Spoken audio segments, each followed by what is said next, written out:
Samedi 6 juillet 2019, vous êtes sur RTI 1, bonjour et bienvenue. Dans ce journal, nous irons à la présidence de la République où le chef de l'État a accordé plusieurs audiences dans la journée d'hier vendredi. Le président Alassane Ouattara s'est entretenu avec l'ancien président capverdien Pedro Pires et Moustapha Niasse, le président de l'Assemblée nationale du Sénégal. Signature d'un mémorandum d'accord de coopération entre la Bourse régionale des valeurs mobilières et l'École des sciences de la gestion de l'Université du Québec à Montréal. Les deux institutions s'engagent ainsi pour la formation de base des populations sur les marchés financiers et le renforcement des capacités des professionnels du secteur. Près de 14 000 personnes formées.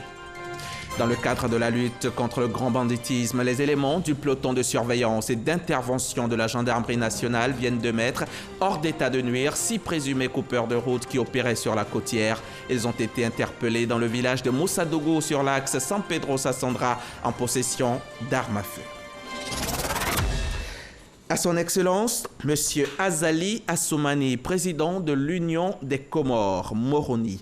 Monsieur le Président et chers frères, la célébration de la fête nationale de votre pays m'offre l'agréable occasion d'adresser à votre Excellence, au nom du peuple et du gouvernement ivoirien, ainsi qu'en mon nom propre, mes vives et chaleureuses félicitations. J'y joins des vœux choisis de santé et de bonheur pour votre Excellence, ainsi que ceux de paix et de prospérité pour le peuple frère des Comores. Je me réjouis de l'excellence des relations d'amitié et de coopération qui existent entre nos deux pays, tout en souhaitant qu'elles se développent et se consolident davantage dans l'intérêt de nos populations respectives. Haute et fraternelle considération, télégramme officiel signé des mains d'Alassane Ouattara, président de la République de Côte d'Ivoire. Direction la présidence de la République, où le chef de l'État s'est entretenu hier avec l'ancien président capverdien Pedro Pires. Au centre des échanges, le renforcement des relations de coopération entre la Côte d'Ivoire et le Cap-Vert. Le témoignage d'Awa Touré. L'ancien président du Cap-Vert, Pedro Pires, à Abidjan, pour une visite de courtoisie au président de la République, Alassane Ouattara. L'occasion pour les deux personnalités d'évoquer les relations de coopération entre la Côte d'Ivoire et le Cap-Vert. Nous avons le grand honneur d'avoir la visite du président Pires, ancien chef de l'État, ancien président de la République du Cap-Vert, qui a bien voulu venir nous rendre une visite de courtoisie. Vous savez, nous avons de nombreux Cap-Verdiens en Côte d'Ivoire et nous sommes déterminés à travailler avec les autorités du Cap-Vert pour que nous puissions renforcer cette coopération. Mon souhait, c'est qu'on développe les rapports de coopération entre nos deux pays, surtout les rapports de coopération dans le domaine économique, dans le domaine de l'éducation, tout ce qu'on pourra faire pour approcher les deux pays et développer la coopération entre nos deux pays. Ce que j'ai pu exposer à son Excellence, le président Ouattara, lui va nous apporter son soutien pour que les rapports se développent et soient plus étroits entre nos deux pays. Lauréat du prix Mo Ibrahim en 2011, Pedro Pires a dirigé le Cap-Vert de mars 2001 à septembre 2011. À la suite de l'ancien président capverdien, le chef de l'État a également ouvert les portes de sa résidence à Moustapha Niasse, le président de l'Assemblée nationale du Sénégal. On retrouve Awa Touré. Le président de l'Assemblée nationale de Côte d'Ivoire, Amadou Soumaoro, élu président de l'Assemblée parlementaire de la francophonie, APF. Annonce faite par le président du Parlement sénégalais, doyen d'âge de l'APF, Moustapha Niasse, à l'issue de sa rencontre avec le président de la République, Alassane Ouattara, en marge de la 45e session de l'APF qui se tient à Abidjan du 5 au 9 juillet. C'est toujours avec un très grand plaisir que je viens rendre visite à son Excellence, Monsieur le Président Alassane Ouattara, que je connais depuis plus de 30 ans. Nous sommes des amis, malgré les différences de situation qui existent entre lui, chef de l'État, et moi, modeste président de l'Assemblée nationale du Sénégal. Dans ce parallélisme de l'osmose, de la concertation et du partage et des idées et des choix, puisque nous sommes après nos chefs d'État. Parce que le chef de l'État est le magistrat suprême de la nation, élu par le peuple. Et c'est les chefs d'État qui ont la charge éminente de définir la politique de chaque nation dans ses diverses composantes. Et les assemblées nationales, malgré et avec le principe de la séparation des pouvoirs, sont chargées de légiférer. Mais on légifère sur des projets de loi qui viennent du gouvernement et sur des propositions de loi qui viennent des députés. Et les propositions de loi ne peuvent pas passer si le député qui a fait la proposition de loi n'a pas prévu en même temps les ressources qui permettent d'appliquer la loi au cas où elle est adoptée. Or, ces ressources-là sont gérées par l'exécutif, donc par les gouvernements, par les chefs d'État. C'est pourquoi le principe de la séparation des pouvoirs s'accompagne de la nécessité de coopérer, puisque le chef de l'État est au sommet de la pyramide nationale. Et je remercie son Excellence, M. le Président Alassane Ouattara, pour l'amitié qu'il me porte depuis plus de 30 années. Et je trouve le président Amadou Soumaoro, que j'ai eu le plaisir de recevoir à Dakar il y a quelques semaines. Et nous sommes là, aujourd'hui, les hôtes de la Côte d'Ivoire. Nous sommes 88 délégations de l'Assemblée parlementaire de la francophonie. Nous venons d'adopter l'ordre du jour. Nous venons d'adopter le rapport exécutif qui a été présenté par le secrétaire général parlementaire. Nous venons d'adopter le programme pour les 2 années à venir. Et le président Amadou Soumaoro a été à l'unanimité élu président de l'Assemblée parlementaire de la francophonie. Non pas pour l'Afrique, mais au plan international aujourd'hui, c'est le numéro 1 de l'Assemblée parlementaire de la francophonie pour 2 ans. Le président de la République, Alassane Ouattara, qui n'a pas manqué de féliciter le nouveau président de l'Assemblée parlementaire de la francophonie, une institution internationale qui compte 88 sections réparties sur les 5 continents. Moustapha Niasse qui est donc à Abidjan dans le cadre de la 45e session de l'Assemblée parlementaire de la francophonie. Les travaux ont d'ailleurs démarré hier vendredi avec la réunion du bureau qui s'est faite dans la matinée. La question du terrorisme en Afrique, la situation des enfants non déclarés à la naissance et l'élection du futur candidat de l'institution interparlementaire de l'espace francophone. Voilà entre autres ce qui a meublé cette rencontre. Mais on en sait plus avec Konaté Moussa. Des réponses concrètes face au terrorisme, la déclaration des naissances à l'état civil, le renforcement de la démocratie au sein des États. Ce sont entre autres sujets au cœur de la 45e session de l'Assemblée parlementaire de la francophonie. L'Assemblée parlementaire de la francophonie, comme l'a mis en avant Léopold Sédar Senghor, s'appuie sur la démocratie. Il disait l'APF, c'est la vigie de la démocratie. Et donc, nous renouvelons nos bureaux, notre fonctionnement à travers les postes, en s'appuyant sur nos régions.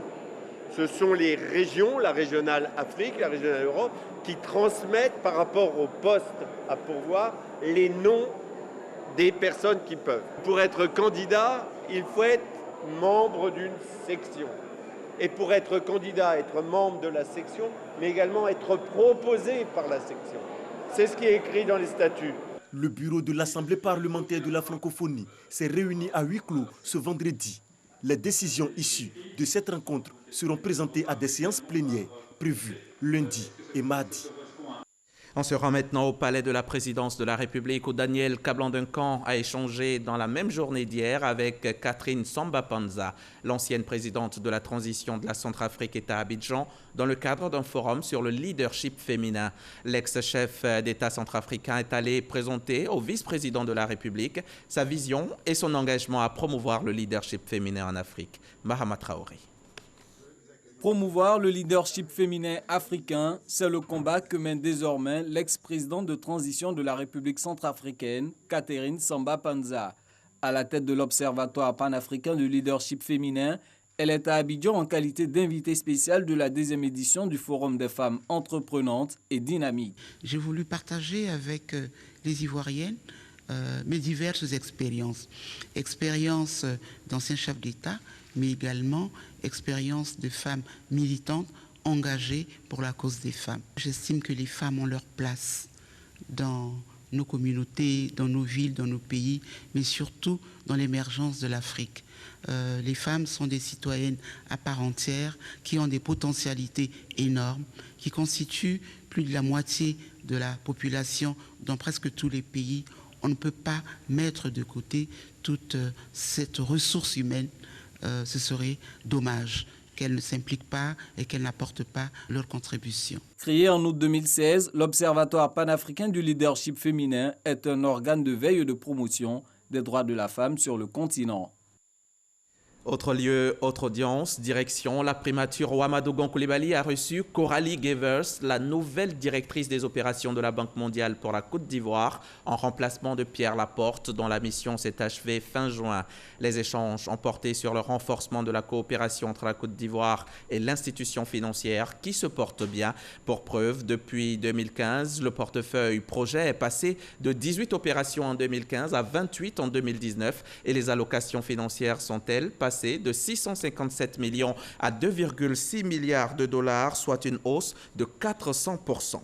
On se rend maintenant à l'auditorium de la primature où les auditeurs de la première promotion du programme cadres dirigeants viennent de recevoir leur diplôme de fin de formation. Il s'agit d'un programme de formation des hauts cadres de l'administration ivoirienne qui a été mis en place par le Premier ministre Amadougou Coulibaly en collaboration avec Sciences Po Executive Éducation de Paris. Cheikh Koné Aboubakar. Ils sont 32, tous de hauts cadres de l'administration publique. Ils constituent la première promotion du programme de formation de haut niveau des cadres dirigeants Côte d'Ivoire émergente et du parcours certifiant. Ce programme de formation est une initiative du Premier ministre Amadougou Coulibaly. Il a pour but de constituer une réserve de compétences des cadres de l'administration publique ivoirienne. Ce programme permettra d'impulser une dynamique interne au développement de compétences et de progrès au sein de la haute administration publique. Vous avez mérité ce certificat prestigieux que vous êtes appelé à valoriser au sein de votre administration ainsi qu'au sein du réseau des cadres ainsi constitué. Votre groupe pluridisciplinaire dispose des armes nécessaires pour faire les meilleures analyses et proposer les solutions efficaces aux problématiques touchant au développement de notre pays. L'économie ivoirienne enregistre de belles performances ces dernières années. La nécessité d'accélérer et maintenir ces progrès économiques implique la disponibilité d'un capital humain de qualité. Ce programme de formation de cadres répond à ce besoin. Ils ont su combiner la nécessité d'aller vite tout en donnant des résultats qui exigent un apprentissage de la gestion de l'imprévu, des obstacles et de l'urgence et des simultanés. Il a fallu également à chacun trouver ses propres ressorts pour tirer parti de l'intelligence collective, apprendre à négocier et à agir en collaboration pour atteindre un résultat construit à la fois sur les aptitudes individuelles et la compétence collective. Pour tous les nouveaux diplômés, la satisfaction est grande, mais les défis restent importants. Formés aux méthodes de disruption pour réformer le visage de l'administration, nous comprenons mieux la sociologie des organisations dans la conduite de nos activités. Nous avons également noté que l'action publique ne devrait pas se construire avec une approche dogmatique des problèmes, mais à travers une démarche pragmatique qui tient compte des réalités concrètes et de l'ensemble des parties prenantes. Sur 108 candidatures de hauts cadres de l'administration publique, seuls 32 ont été retenus dans le cadre de cette formation de 24 jours. Après le drame, le réconfort des populations, Ahmed Bakayoko s'est rendu hier à Abata, dans la commune de Bingerville. Le ministre d'État, ministre de la Défense, est allé apporter le soutien et la compassion du gouvernement aux familles des victimes du drame survenu dans ce village. Le compte-rendu d'Abou Sanogo. Le ministre d'État, ministre de la Défense, Ahmed Bakayoko, aux côtés des familles endeuillées du récent drame survenu dans le village de Abata, dans la commune de Bingerville. Une visite pour exprimer la solidarité et la compassion du gouvernement aux familles des victimes et celles endeuillées suite à la consommation de boissons frélatées dans la nuit du samedi 29 juin au dimanche 30 juin dernier dans un maquis cabaret. La présence d'Ahmed Bakayoko a soulagé la population encore sous le choc. Nous disons merci au président de la République, merci à son premier ministre et merci à tout le gouvernement. Nous profitons pour souhaiter les condoléances à toutes les familles ici présentes, à votre nom et au nom de toute la notabilité du village d'Abata. Ahmed Bakayoko a appelé la population à la vigilance. Il les invite au respect de la mesure conservatoire, à savoir la fermeture de tous les débits de boissons du village de Abata, afin d'éviter de nouvelles contagions, puis les a exhortés au calme. Je sais que votre peine est grande, la peine du village est grande. Je vous demande de garder la foi et que nous puissions prier pour ces jeunes qui sont partis si malheureusement. Je veux également profiter de l'occasion pour lancer un appel à tous les jeunes du village. Il faut faire attention à certaines activités. Et il faut faire attention aussi à ce que vous consommez. Quand on a un établissement qui accueille du public, on doit faire attention à ce qu'on prépare, à ce qu'on offre à manger, à ce qu'on offre à boire. Je souhaite que cela ne se reproduise plus, ni à Bata, ni nulle part en Côte d'Ivoire. Le bilan de ce drame fait état de 7 personnes, dont les décès ont été constatés. Une enquête est ouverte pour élucider les causes de ce drame. Avant de mettre le cap sur Abata pour parler compassion, Ahmed Bakayoko était au groupement ministériel des moyens généraux où il a remis les clés de 75 véhicules neufs aux armées et à la gendarmerie nationale, de quoi renforcer leur capacité opérationnelle. On reste avec Abou Sanogo. Des véhicules à pick-up double cabine adaptés aux missions en terrain difficile. Des véhicules de commandement entièrement climatisés avec toutes les innovations technologiques. Au total, 75 véhicules mis à la disposition des armées et de la gendarmerie nationale par le président de la République Alassane Ouattara. Cet appui à la mobilité vient renforcer les capacités opérationnelles des armées et de la gendarmerie nationale pour répondre aux défis sécuritaires. Les clés ont été remises par le ministre d'État, ministre de la Défense Ahmed Bakayoko aux bénéficiaires, à la place d'âme du groupement ministériel des moyens généraux. Lesquels bénéficiaires n'ont pas manqué d'exprimer leur gratitude au chef de l'État Alassane Ouattara, chef suprême des armées. En nous remettant ce don pour faciliter l'exercice de l'autorité à nos collaborateurs. Je voudrais donc aussi profiter de cette occasion pour vous prier, Monsieur le ministre d'État, ministre de la Défense, de bien vouloir transmettre à Monsieur le Président de la République, chef suprême des armées, et à Monsieur le Premier ministre, chef du gouvernement, notre profonde gratitude. Le ministre d'État, ministre de la Défense, Ahmed Bakayoko, en remettant les clés de ce moyen roulant, a invité les bénéficiaires à poursuivre avec plus de professionnalisme leur mission de sécurisation du pays. Ce geste, c'est un encouragement et c'est un engagement à persévérer. Nous devons sécuriser tous les mètres carrés de notre territoire au regard des événements dans la sous-région où la sécurité globale est menacée. Notre capacité à nous déployer, notre capacité à quadriller le territoire doivent être renforcées par ces véhicules. Ces dons de matériel roulant aux armées et à la gendarmerie nationale s'inscrivent dans la loi de programmation militaire.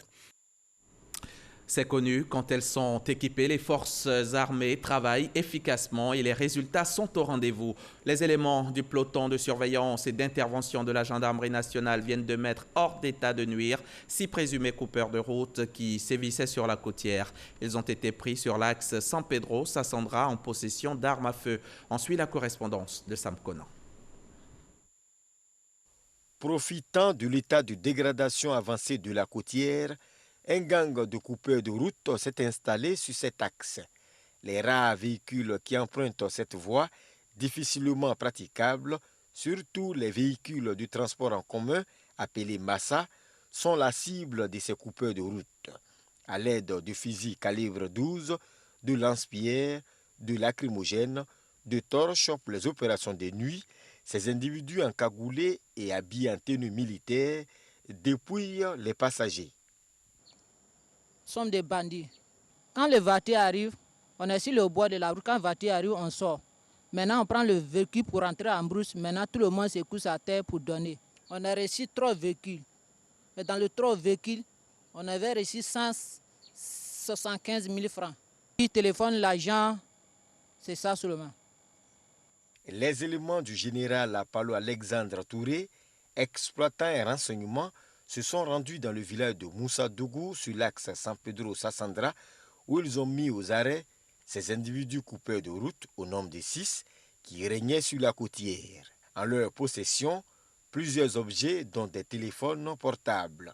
Les hommes du commandant supérieur de la gendarmerie nationale ont également mis fin aux activités d'un présumé trafiquant de drogue et d'une dame spécialisée dans le commerce de produits prohibés. Tous ont été conduits à la maison d'arrêt et de correction de Sassandra. On va parler éducation nationale. Le ministère s'attelle à équiper les groupements agricoles mobilisés autour des cantines scolaires. Au nombre de 50, ces groupements viennent de recevoir du matériel agricole d'une valeur de plus de 125 millions de francs CFA des mains de la ministre Kandia Camara. Reportage Marcelin Clat dans un récit de Serge Collier. 24 mototricycles, 5 broyeuses, 6 décortiqueuses de riz et 15 kits de matériel agricole. Le tout d'une valeur d'environ 125 millions de francs CFA mis à la disposition des 50 meilleurs groupements mobilisés autour des cantines scolaires.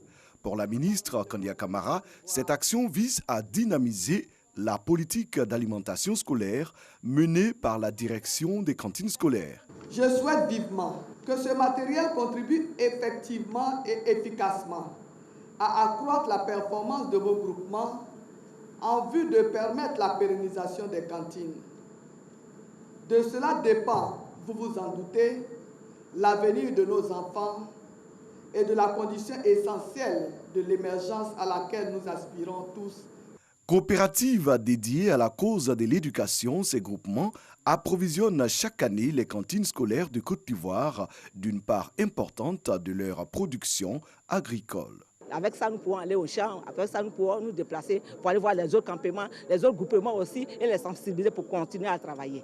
Depuis 1989, l'État de Côte d'Ivoire s'est engagé dans un vaste programme de développement des cantines scolaires soutenu par le Programme alimentaire mondial. Pour son plan stratégique 2019-2023, le PAM prévoit accompagner 2000 groupements agricoles afin d'appuyer les efforts de la Côte d'Ivoire. À ce jour, plus d'1 million d'enfants bénéficient des cantines scolaires, selon la ministre de l'Éducation nationale, de l'enseignement technique et de la formation professionnelle. Et puis les inscriptions pour l'année 2019-2020 démarrent bientôt. Des inscriptions qui vont se faire en ligne comme les années précédentes. Et les 3 opérateurs de téléphonie mobile seront mis à contribution. L'information a été donnée par le chef de cabinet du ministère de l'Éducation nationale, de l'enseignement technique et de la formation professionnelle. C'était au micro de Grace Kando. Pour l'année scolaire 2019-2020, l'inscription en ligne de l'enseignement général, de l'enseignement technique et de la formation professionnelle débute le lundi 8 juillet 2019. Cette opération prend fin le mardi 9 septembre 2019 à minuit. Nous invitons par conséquent tous les acteurs du système éducatif à prendre toutes les dispositions afin de respecter la date limite de cette opération. Les résultats scolaires de fin d'année sont fonction du respect des calendriers, notamment ceux de l'inscription en ligne et de l'achèvement des programmes. On en vient maintenant au mémorandum d'accord de coopération signé entre la Bourse régionale des valeurs mobilières et l'École des sciences de la gestion de l'Université du Québec à Montréal. Les 2 institutions s'engagent ainsi pour la formation de base des populations sur les marchés financiers et le renforcement des capacités des professionnels du secteur à travers des formations continues. Marine Conir. Former aux notions de base des marchés boursiers pour répondre aux besoins d'éducation financière du grand public et des professionnels de la finance, c'est l'objectif de cet accord signé entre la Bourse régionale des valeurs mobilières et l'École des sciences de la gestion de l'Université du Québec à Montréal. La BRM se réjouit donc que l'ESG UQAM, qui est une école d'excellence au Québec, au Canada, ait accepté de nous accompagner. Cet accord intervient dans le cadre de la mise en œuvre de la BRVM Academy, un institut qui sera dédié à la formation financière. Des actions ont d'ailleurs été déjà menées en amont. 13 789 personnes issues des 8 pays de l'UEMOA ont été formées ces 5 dernières années, un chiffre que souhaite accroître l'institution par ce partenariat technique avec l'USG-UQAM qui a tout à offrir. Un programme solide, accompagné par un partenaire aussi qui a, je dirais, déjà une certaine expérience en la matière. Donc nous allons travailler avec l'USG justement. Nous pourrons éventuellement sur certaines formations, avoir l'intervention des professionnels de l'OSG. Les bénéficiaires de cet accord attendent avec hâte l'effectivité du programme. C'est une très bonne chose parce que ça va nous permettre vraiment d'approfondir nos connaissances à la bourse et de pouvoir former vraiment tout le monde. Ce partenariat technique entre l'USG-UQAM et la BRVM contribuera au maintien de l'institution au top 5 des bourses africaines. Allons-y à Bouaké. L'ONG Care International continue d'appuyer l'État de Côte d'Ivoire dans sa politique d'autonomisation de la femme.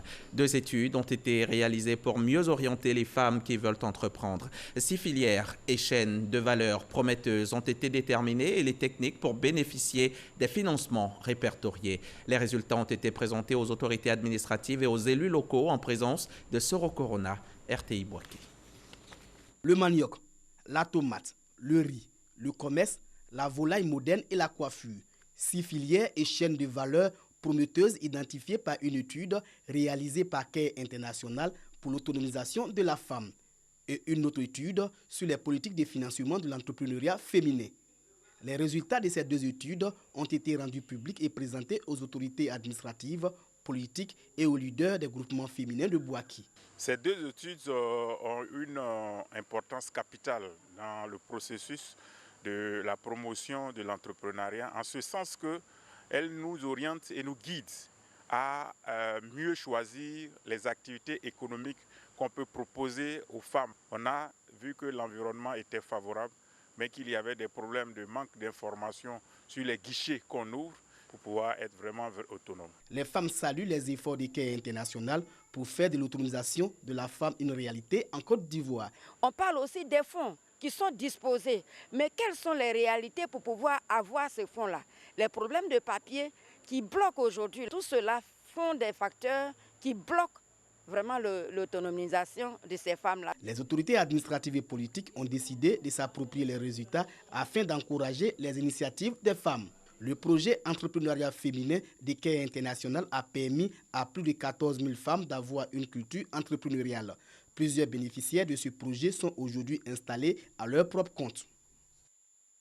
Contre les violences basées sur le genre s'accentue à l'initiative du partenaire américain ONG Health Alliance International. Le programme national de la santé mère-enfant vient de signer un accord avec 17 radios de proximité. Un accord qui permettra désormais la diffusion sur ces radios des spots relatifs aux violences basées sur le genre. Les précisions de Salima Toudia.